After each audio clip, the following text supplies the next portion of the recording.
In September 2018, the last Dunkin Donuts in Canada closed its doors on Wellington Street in Verdun, Quebec.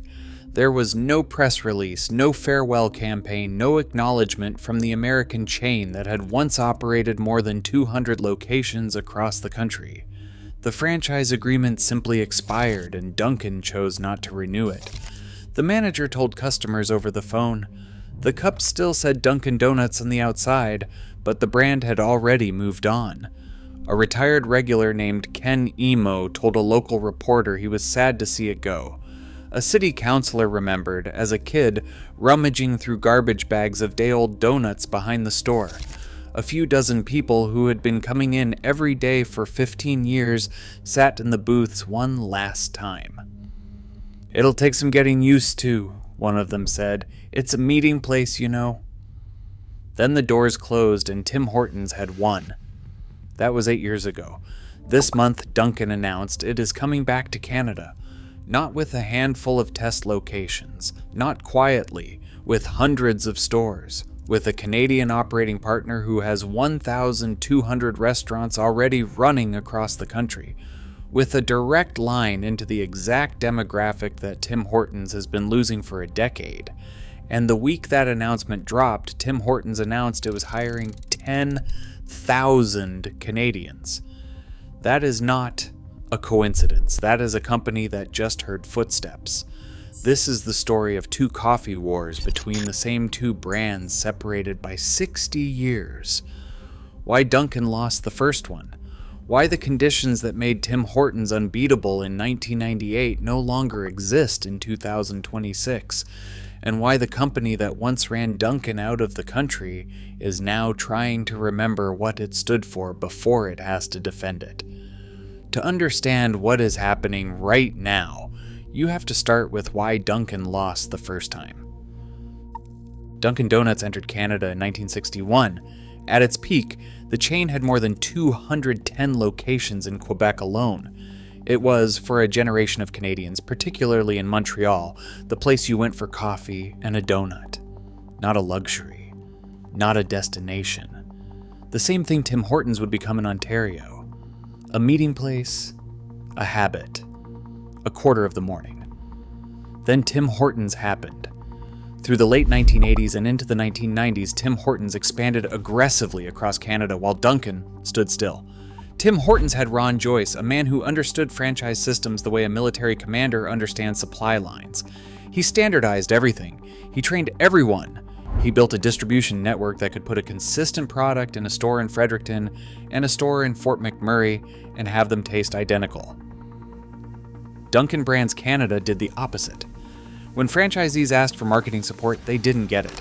When they asked for help competing against Tim Hortons' relentless expansion, they were largely left to manage on their own. The stores declined. The brand declined. By the mid-2010s, Dunkin had 3 locations left in Canada. 3. Down from more than 200. In 2016, after 13 years of litigation, a group of Quebec franchisees won a civil court judgment against Dunkin Brands Canada for failing to adequately support and promote the brand. The damages awarded were approximately 18 million Canadian dollars. It was one of the largest franchise failure judgments in Canadian legal history, and it was in essence a court confirming in writing what everyone already knew. Dunkin had abandoned its Canadian franchisees. Tim Hortons had eaten the market while Dunkin looked the other way. In September 2018, the last store closed in Verdun.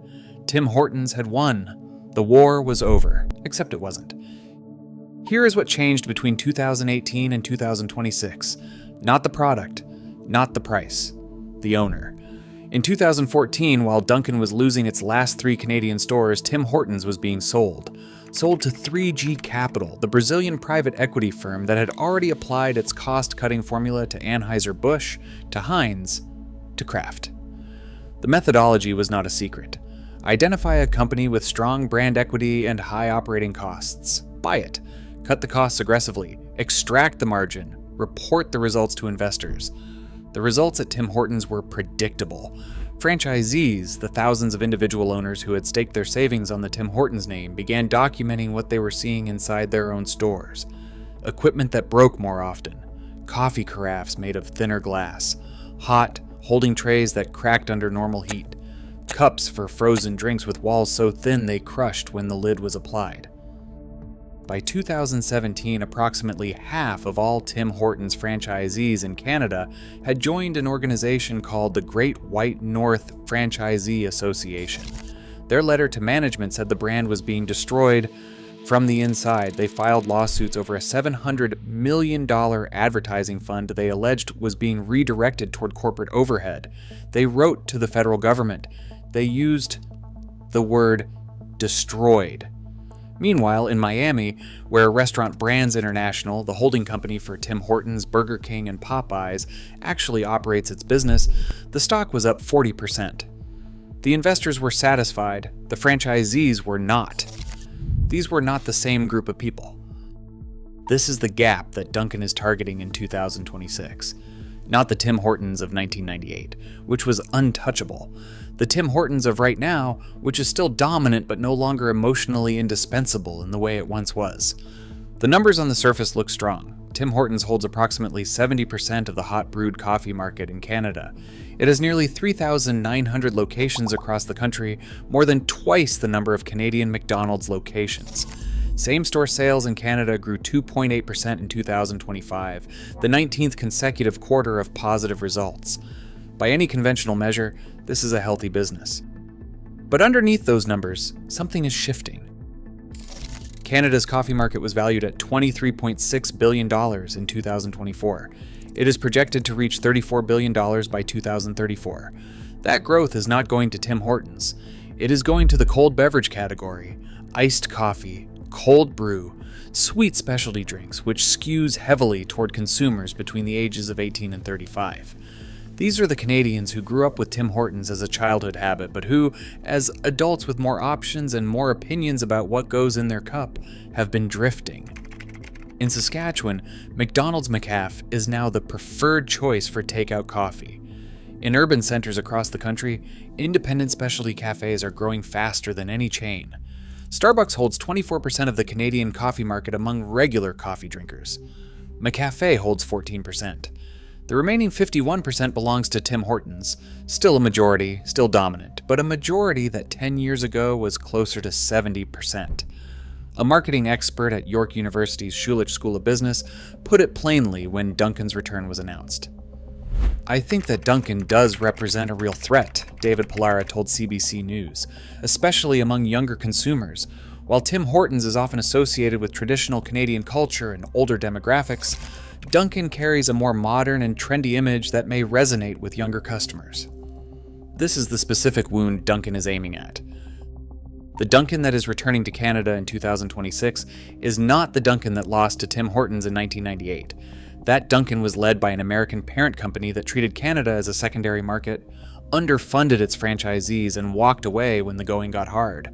This Dunkin is being run by Foodtastic, a Montreal-based restaurant group that already operates more than 1,200 locations across Canada under 27 different brands, including Second Cup, Milestones, Fresh Eye, and Pit-a-Pit. Foodtastic CEO Peter Mamas has been explicit about what failed the first time and what is different now. The infrastructure that wasn't in place before, the operational support, the purchasing scale, the marketing capacity, now exists inside his own company. He is not relying on an American parent to understand the Canadian market. He is Canadian.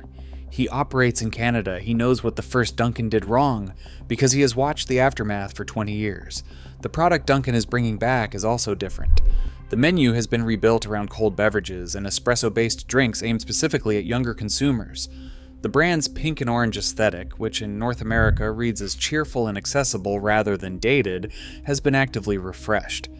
In the United States, Dunkin dropped the word donuts from its name entirely in 2019, positioning it as a beverage brand with food, not a donut shop that also sells coffee. That repositioning matters in a market where the fastest growing coffee consumers are ordering iced drinks on an app, not walking in for a double-double. Mamas told CBC News he expected the first Dunkin' location to open within 6 months. Within a year, the plan is to open roughly 1 location per week. Within a few years after that, hundreds of stores. Tim Hortons heard all of this and announced the same week that it was hiring 10,000 Canadians. On the surface, the hiring announcement was framed as a labor policy shift, a move away from the temporary foreign worker program that Tim Hortons had relied on and actively lobbied the government to expand. The company's explanation was that youth unemployment has risen to the point where TFW access is no longer necessary. There are now enough young Canadians looking for work. That explanation is technically accurate, but the timing is difficult to ignore. For years, Tim Hortons and its franchise lobby argued publicly that Canadians did not want the jobs being filled by temporary foreign workers. That narrative became toxic as unemployment rose and wages stagnated. The company was criticized in Parliament. Franchisees who had built their staffing models around TFW access faced public backlash in their own communities. The brand that was supposed to be the most Canadian thing in Canada was caught arguing that Canadians weren't willing to work. Then Dunkin' announced it was coming back. And 10 days later, Tim Hortons found 10,000 Canadians who wanted the jobs. An economics professor at Concordia University, Moshe Lander, welcomed the gesture but made the obvious point. The hiring announcement, combined with 80 new store locations planned for 2026 and a renovation program for existing restaurants, looks less like labor policy reform and more like a company that just heard competition arriving and decided it needed to remind people what it stood for. It's not coincidental, Lander said, that this announcement, along with renovations, refurbishment, and expansion of existing restaurants and new restaurants, is at least in part a response to, hey, there's competition coming up ahead here. You better up your game. This is the uncomfortable position Tim Hortons occupies in 2026. It is still the dominant coffee chain in Canada by almost every measure. It is not going anywhere. Its 3,900 locations represent a physical presence in Canadian daily life that no new entrant can match for years. The double-double is not going to be replaced by a Dunkin' cold brew among the 55-year-old who has been stopping at the same Tim Hortons on the way to work for 30 years. But the 55-year-old is not the growth market.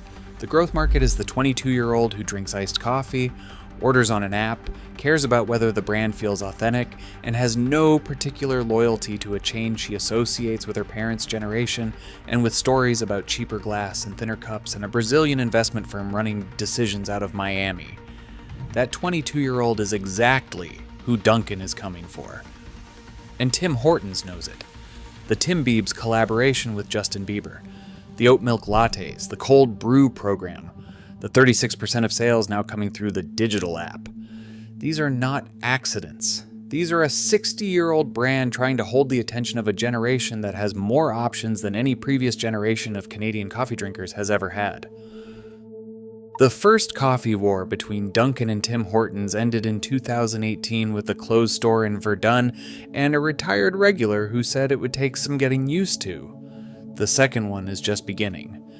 This time, Dunkin' is not coming in with an underfunded franchise system and an American parent that doesn't understand the market. It is coming with a Canadian operator, a rebuilt product line, a brand that reads as modern to the customers Tim Hortons is losing, and the advantage of having watched the first war carefully enough to know exactly what it lost and why. Tim Hortons still has the locations, it still has the loyalty, it still has the double-double and the Timbit and the roll-up-the-rim. And 60 years of Canadian identity, so deeply embedded in the national culture that it appears on hockey jerseys and in political speeches, and in the memories of every Canadian who ever sat in a booth on a winter morning and felt, for the length of a cup of coffee, that the country was a manageable size. What it may not have in the same way it did in 1998 is the undivided attention of the next generation of Canadian coffee drinkers. That is what Dunkin' is betting on. Whether Tim Hortons can hold that generation without becoming something its founders would not recognize, that is the question the next few years will answer. The cups will keep coming. The question is whose name is on them. There is one more layer to this story that the business press has largely missed. Tim Hortons does not actually control Tim Hortons. The brand is owned by Restaurant Brands International. RBI is headquartered in Oakville, Ontario, but it operates from Miami. Its controlling shareholder is 3G Capital, the Brazilian firm that engineered the 2014 acquisition. The people making strategic decisions about the Tim Hortons brand, about the coffee, the menu, the franchisee relationships, the response to Dunkin', are not Canadian. They are not sitting in Hamilton or Ottawa or Fort McMurray. They are sitting in Miami looking at a spreadsheet. Foodtastic's Peter Mamas is sitting in Montreal. That asymmetry matters. When Dunkin' lost the first Canadian coffee war, the diagnosis written into the $18 million court judgment was clear. An American parent failed to support a Canadian franchise network. The brand paid for its own indifference with $18 million and the loss of an entire national market. The irony of 2026 is that the roles have partially reversed. Tim Hortons, the brand that was once the most Canadian company in Canada, founded by a Canadian hockey player, built by a Canadian ex-cop, grown into a national institution by Canadian franchisees who mortgaged their homes to buy in, is now run from Miami by a company headquartered in Brazil.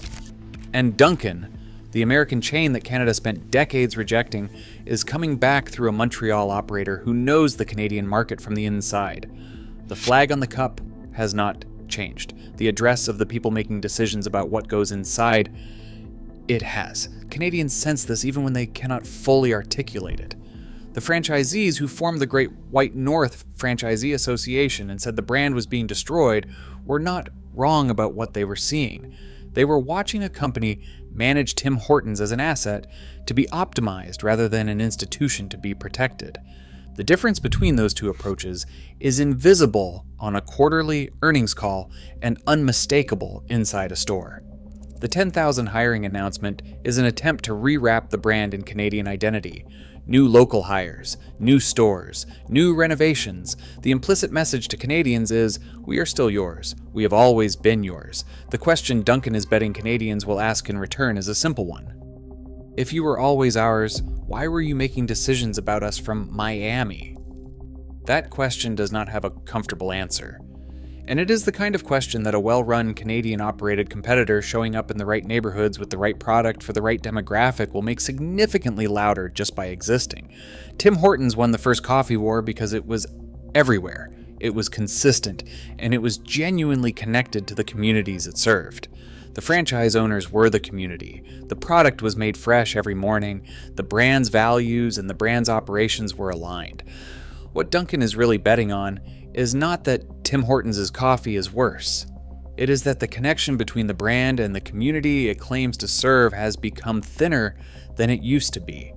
That the emotional distance created by the 2014 acquisition, the cost-cutting years, the franchisee lawsuits, and the Miami boardroom has opened a gap that a well-positioned competitor can walk through. Not to replace Tim Hortons. Nobody is replacing 3,900 locations and 60 years of cultural memory overnight. But to claim the next generation before Tim Hortons can consolidate it. To make the 22-year-old Canadian feel for the first time that there is a real alternative to the brand her parents used. One that feels more like her and less like a legacy obligation. That is the nightmare.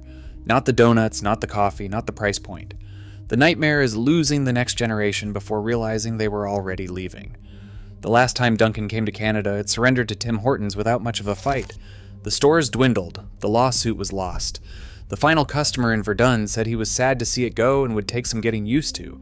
That man was a retired regular. He had been coming in every day for 15 years. The next generation of Canadian coffee drinkers has never been in a Dunkin' in their lives. That is not a disadvantage. That is a blank page. And Dunkin', this time, knows exactly what to write on it.